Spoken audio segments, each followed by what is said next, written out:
Alright folks, welcome back to another deck check, and today a deck I had a lot of fun building is one of the reasons I really stuck with Magic. We've got Golgari Pest Control. So I'm going to walk you through everything I've got here. We'll start off with, here's my commander, Valentine, Dean of the Vein, which is a dual-faced, so I personally just keep both copies laying around, just in case I want to play either side, since it's in the command zone anyway. Then, looking at our creatures here, we've got, let me get that in focus for us, the Xantid Swarm. We've got Grist Voracious Larvae from Modern Horizons 3.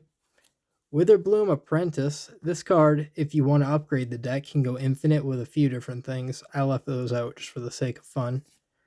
We've got Adina Soul Steeper. Again, can easily go infinite, left out its combo pieces. We've got Deep Cavern Bat for a little bit of control. Rite of the Reliquary, just a fun card that can get very big and very powerful very quickly. Fiend Artisan, beautiful secret layer here that can power up everything for me. We've got Sedgemoor Witch, little Ward 3 with the Magecraft that can make more pests for me. Blex, who is the pest and upgrades everybody. The Scute Swarm to just have unlimited pests, all the pests. Whoop. We've got 6, just in case everything does die and I need to get it back out of the graveyard. We got a 6 in here. Daemogoth Titan, and this is just in here because it's a powerful card. It helps with the sacrifices, and sacrificing is a big part of this deck. Creekwood Liege. Now this card, it makes my tokens, right? Other than that, powers everything up, 4 cost, pretty decent. We've got the Mirkwood Bats. For every time that a token comes in or leaves, we'll ping everybody. The Savra Golgari Queen, a big part of why I wanted to build this card. Didn't have this art out when I started building it, though. Was very happy to get that out of Ravnica. Then we've got our Bloodletter of Aklizots. Just, if they would lose life, they lose twice as much. So I'm going to be pinging them for 1, 2, or 3 small amounts at a time. So that'll get very big very quickly. And then this. I can Crow Death Priest. I don't know what his name fully is. If you do, let me know in the comments. But he is a big ol' insect that lets me, whenever a player sacrifices another permanent, put +1/+1 on everything I control. And they're going to be doing that a lot, as you will find out. We've got Massacre Girl. Just kill everything on the board if it's weak enough. That's always beautiful. We've got a Moldgraft Millipede, which enters the mill cards and then put a +1/+1 for each creature in the graveyard. I forgot how powerful this is, actually. Wow. That's cool. Get Rog, Ravenous Ride. So as you see, I've been building this for quite a while. Cards from every set and all the sets. Trample and Haste here. Allows me to sacrifice things. Just a great card. Beautiful card. And then we get the Vein Ripper. Now, the Vein Ripper is going to make life suck for everybody. Because I'm going to sacrifice a lot of creatures of my own. And you're going to pay it 2 life, and I'm going to gain 2 life every single time that happens. That's a phenomenal card. Alpha Deathclaw. Wasn't sure if I wanted to keep him in. I'm going to be honest, this was an on-the-fence card. But it helps out with some late-game destruction of permanents if I need to. So, he stuck around. I like him. Then we have Disciple of Freyalise. Now, for one, I'd play this card even if it was total shit, because that art is beautiful. But this fills in a land slot, just a basic land slot. I believe it can come in untapped if we double check that. Pay 3 life, it can be untapped. Beautiful. And other than that, it is just a very powerful effect on a card. Re-sleeve that in a second here. The Beledros Witherbloom. Make a shit ton of tokens, pay 10 life to untap everything I control, and I've been gaining life all game, so I can probably do that. Probably can happen. Living Hive. Trample, and whenever Living Hive deals damage to a player, you may put that many green insects. My god, if I could read, man. I'm gonna fuck up playing this deck just because I can't read and I forgot what I put in it. I'm gonna be honest. Grist the Hungering Tide. Just a great planeswalker. So moving on to our planeswalkers here. but he fills both creature and planeswalker slots, so that's powerful for this deck. Then the Vraska Golgari Queen. Not my favorite printing of her, but it's a very nice one. The sacrifice permanent to draw a card is just so good. I want to sacrifice anyway, so that's right in our wheelhouse. We've got a Loth in here. Honestly, I was on the fence about Loth, but it can create some tokens. We like tokens. We can draw cards and lose life. That's okay. And Liliana Death's Majesty. Create zombies, return cards from the graveyard to the battlefield, and they are now zombies. Destroy everything non-zombie. Phenomenal card. Phenomenal card. Let me re-sleeve this before we move on here. That's the creatures and the planeswalkers now. Moving on to our artifacts and our enchantments. Not too many of these. We got a Soul Ring, the obligatory Soul Ring. We have an Arcane Signet. The Tithing Blade. This is to help make other people sacrifice in case your shit's too big and indestructible for me. I don't remember what the craft does. I don't think I care. I'm going to move on from that. Now, a Pestilence Cauldron. Discard a card to create a creature, which I can play back from the graveyard with 6.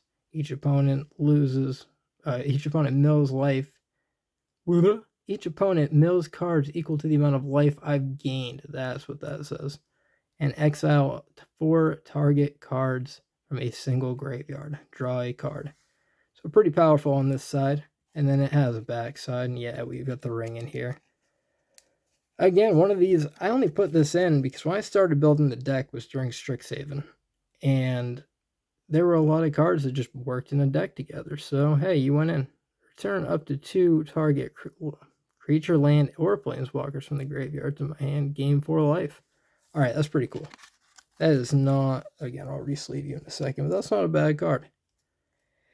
And the One Ring, yeah, enough said. It's the One Ring. I need something in here, right? Now a Blight Mound. Attacking pest I control, gain +1/+0 and have menace. I can easily make a shit ton of pests. And whenever a non-token creature I control dies, create a 1/1 black and green pest creature. With the creature dies, I gain 1 life. Great enchantment for this deck. The Phyrexian Arena. In case I don't get my One Ring out, I gotta have some way to draw, and I don't mind that 1 life lost. That's not major by any matter. Now the Underworld Dreams in foil. Beautiful card. Whenever an opponent draws a card, they deals 1 damage to him or her. Solid card in the deck. That's all I can say about that. And then this motherfucker. We have the Tombstone Stairwell. So I gotta thank MTG Goldfish for turning me on to this card. And with everything else in this deck, it can end the game by itself. You're gonna create the zombies. They're gonna die. And it's just gonna get worse and worse for you from there. So we have the Doubling Season in here. Enough said, right? Just extra tokens, infinite tokens, all the tokens we need. And then the real bitch, right? We got a Meat Hook Massacre in here. And we're already going to have a Tombstone Stairwell as well. So just so much life lost. If this doesn't kill you on the spot, right? If I don't lose enough pest to this instantaneously. And the Perilous Forays. This card actually kind of sucks. I'm not even going to lie. But it lets me sacrifice to gain land, so it's a cool ramp for what my deck does. And this art. I mean, that art is just phenomenal. I love it. Whoop, one more. Oh, yes. Speaking of phenomenal art, Polluted Bonds anime art. What a beautiful card. So, about halfway-ish through the deck now. Moving on to Instants and Sorceries. And we have the Revitalizing Repass from Modern Horizons 3. Get Indestructible +1. It can be a land. Solid card. We have Urgent Necropsy. As an additional cost, collect evidence where X is the total mana value of the permanent this spell targets. Destroy up to 1 target artifact, up to 1 target creature, enchantment, and planeswalker. Solid card. Decent wipe if I need it to be. Mortality Spear. This card was actually expensive for what... I mean, it's an uncommon, right? It should not... I think I paid $2-3 for this uncommon because I somehow didn't draw one out of packs. But it costs 2 less if you've gained life, which I will. Destroy target permanent. Solid card. 10 the Pest, just making more pests, of course. The Scott Fisher Tragic Slip. Obligatory in every single deck that can play it. If you can play this card, you must play this card. Or the anime art one. Either one. Phenomenal art. Snakeskin Veil. Just a little extra, I don't want you to kill my thing. Sometimes I don't want the Vein Ripper to die, right? Crozan Grip.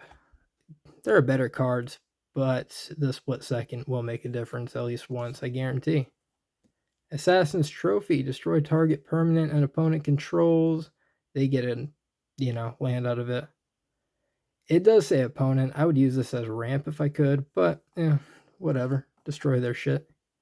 A Gaia's Gift, +1/+1. It gains reach, trample, hexproof, and destructible. That's just a great card. Then we have this goofy ass thing, the Hero's Downfall, from the D&D Saturday morning cartoon Secret Lair, I think it was. I don't know. I didn't buy that Secret Lair, but I sure shit bought that card. Slice from the Shadows. I think people are sleeping on this card. This gets around indestructible. This can't be countered. Yeah, this is just a phenomenal card. I think everybody's sleeping on Slice from the Shadows. You're going to find out real soon. Moment's Peace. Prevents all combat damage, and it has flashback. Beautiful. I had to have at least one fog in there. And now we're on to sorceries, everybody. We got a Bridgeworks Battle. Target creature I control gets +2/+2, and it fights up to one target creature. Now, people don't like fight. I get that. However, for one, this deck wants to fight. I want my creatures to die a lot of the time. And for two, it can be a land, so it'll do. That'll do, pig. Then more land and return a card from the graveyard to my hand. Just a great card. Phenomenal. The Pest Infestation. Phenomenal card. Create twice X black and green pests.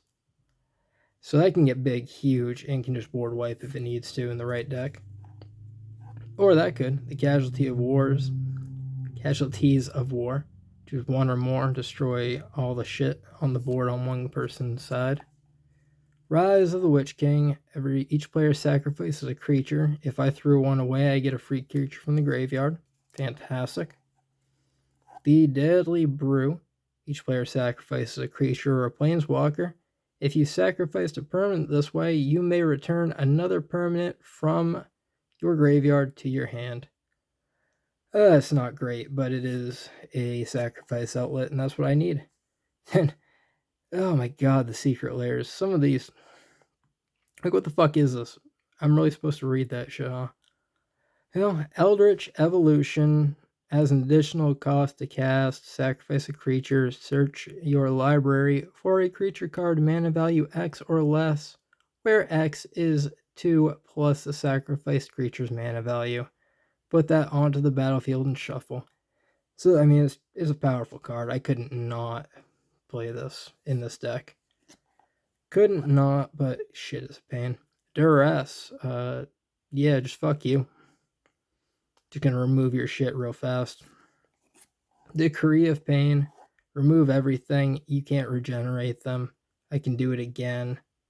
I can't do it again. It's a cycle. Excuse me. But everything gets -2/-2, which that can be a shitty board wipe for you. Also, Corona in the background there. Hell of a card there. The Culling Ritual. Destroy each non-land permanent with mana value 2 or less, then add a shit ton of mana. A Lich King's Conquest. Sacrifice any number of artifacts, enchantments, or tokens, and return that much shit to the battlefield. It's all going to be pests. I hope you understand the theme now. It's all going to be pests. My board's going to be full and you're fucked. Cultivate. Truthfully, that's probably coming out. There's better ramp, but hey, it's a cool card. Cool artwork. Old School Bone Shards. Again, it could be replaced. There are better cards, but it's fun. It's a good way to destroy a singular thing if I need to. The Pest Summoning, great card actually. I really like this one. Just give me some pests and move on with my life. Nuclear Fallout to wipe the board again. And if you didn't notice, I hate indestructible creatures and I'm not letting it slide. Plus, it wipes everything else I needed to. So, hey, hell yeah. Lastly, Containment Breach. Destroy target artifact or enchantment. If it was 2 or less, I get pests. Solid. Oh, not last, but solid card. Wither Bloom Command. Actually last. Choose 2. Target player mills 3 cards, then return a land from your graveyard to your hand. Cool. Destroy target non-creature, non-land target.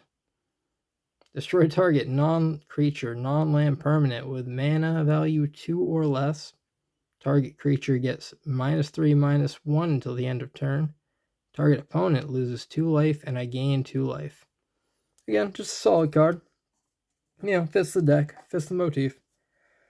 And lastly, my lands. And this is gonna be interesting. A lot of you are gonna be wondering what the fuck's going on here. But we have a swamp. Times, I think 7, 3, 4, 5. Oh, 6. Exactly 6 swamps in the deck. 1, 2, 3, 4, and 5. Oh, there are 7 swamps and there are 5 forests. And I wouldn't have it offset like that if it wasn't for all those dual-faced cards, the MDFCs, because they're all green. I don't know why the fuck they're all green, but they are. But we got Fallout Mortuary Mire. Return a, you may put a creature card from your library from graveyard on top of the library. Not bad, you know, just in case I need a panic button. Minas Morgul. So it gives my creature a shadow counter. And that's going to suck for you. Good luck to you. A creature with shadows can't block or be blocked by creatures. A creature with shadow can block or be blocked only by a creature with shadow. Excuse me, let me read the card properly. Point is, you can't touch my shit now. That's what matters. The Spymaster's Vault. It's fine. I like the convene mechanic. That's why I played it. Target creature you control convenes X, where X is the creatures that died, so it plays very well in this deck. Tranquil Thicket is only here for the cycle, just to throw it away. The Lair of the Hydra, just in case I need a panic creature. Shifting Woodlands. It can be a copy of a permanent in the graveyard, just anything. So, for the cost of 4, so that could get really stupid really fast. Comes in as a copy of any other land. Can get very stupid very fast when I have Field of the Dead as the next card. So we're going to be making zombies. It's going to be beautiful. Can't wait to do it. The Command Tower, obligatory, of course. Whoop. Underground Mortuary. Everybody seems to love their surveil lands, right? So, hey, I'll play it. We got Temple of Milady. Great scry land. That's all I can really say about that. Overgrown Tomb. I'll pay my 2 for my untapped land, gladly. Golgari Rot Farm. Never really a big bounce land fan, but hey, I'm coming around to him. That's a pretty cool card, I gotta admit it. The Restless Cottage, again, in case I need a panic creature. And the Woodland Cemetery, unless I control a swamp or a forest. And the Viridescent Bog. Pay 1 and I get both mana. Pretty solid card. So guys, that is my deck. That is my Golgari Pest Control. I hope you enjoyed the video. Let me know in the comments below and have a great day.